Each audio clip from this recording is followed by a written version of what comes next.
Selamat pagi, Bapak Ibu, Saudara-saudara, dimanapun kita berada pada saat ini. Salam sejahtera bagi kita sekalian.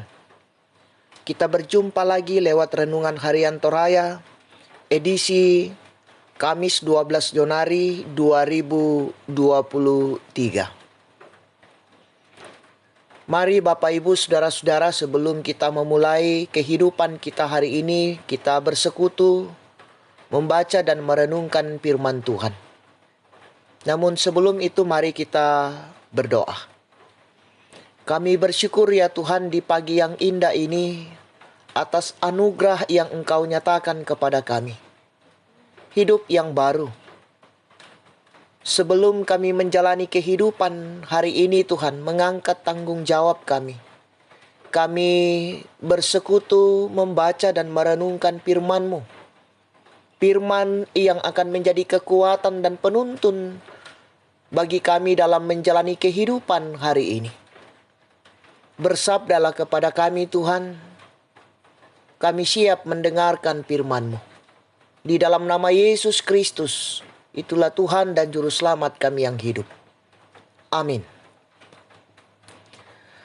Bacaan firman Tuhan pada saat ini dari Mazmur 89 ayat 1 sampai dengan ayatnya yang ke-10.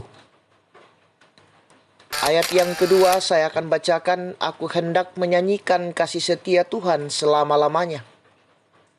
Hendak memperkenalkan kesetiaan-Mu dengan mulutku turun-temurun. Amin. Tema kita di pagi yang indah ini, muliakanlah Tuhan. Saudara-saudara yang sama-sama dikasih oleh Tuhan kita Yesus Kristus, memuliakan diri sendiri adalah sikap hidup yang masih sering terjadi dalam kehidupan manusia, terlebih bagi orang percaya. Hal ini terjadi karena menganggap diri hebat dan merasa bahwa keberhasilan dalam mengerjakan sesuatu itu didapatkan karena kekuatan dan kepintaran. Dan pada akhirnya muncullah kesombongan dalam hati.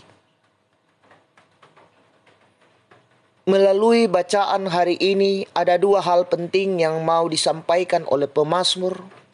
Pertama, pemazmur memuji dan memuliakan Tuhan karena kasih setianya. Kesadaran dan pengakuan pemazmur bahwa hanya Tuhanlah yang patut dimuliakan. Kemurahan kasih-Nya yang terus dinyatakan kepada umat Israel, terlebih kepada keluarga Daud, dan kesetiaannya akan janji penyertaan kepada umat-Nya. Yang kedua, kuasa dan kekudusan-Nya tiada bandingnya yang membuat malaikat-malaikat memuji Tuhan di sorga. Inilah gambaran tentang kemuliaan Tuhan, sehingga tidak ada alasan untuk tidak percaya kepada janji-Nya.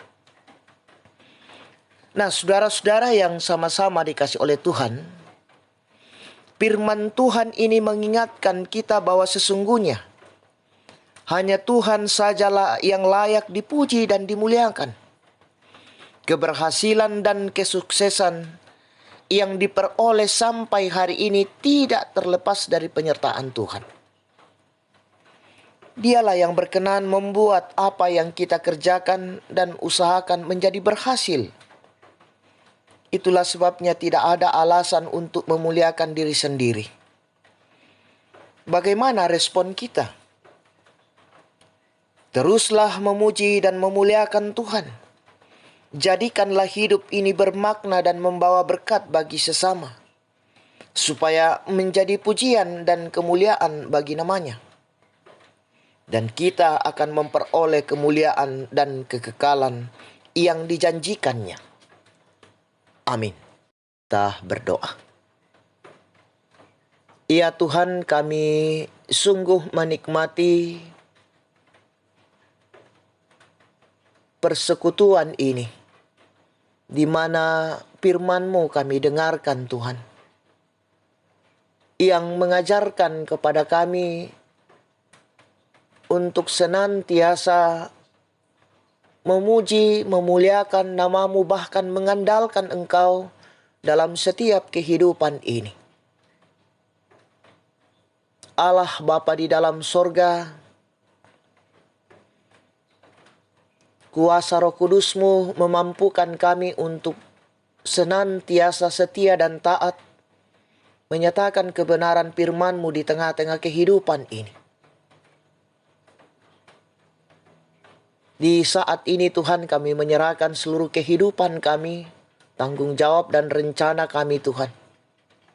Engkau memberkati apa yang kami kerjakan dan rencanakan dalam kehidupan ini. Memberikan waktu yang begitu indah bagi kami untuk dapat melakukannya. Menopang kami dalam mengerjakannya di tengah-tengah kehidupan ini. Sehingga kami mampu menyelesaikannya dengan baik. Allah Bapa di dalam sorga, seluruh kehidupan kami Tuhan kami serahkan ke dalam tangan pengasihan-Mu. Ampunkan salah dan dosa kami. Sempurnakan doa kami yang kami bawa di dalam anak-Mu Yesus Kristus. Itulah Tuhan dan Juru Selamat kami yang hidup. Amin. Selamat beraktivitas, Tuhan Yesus memberkati.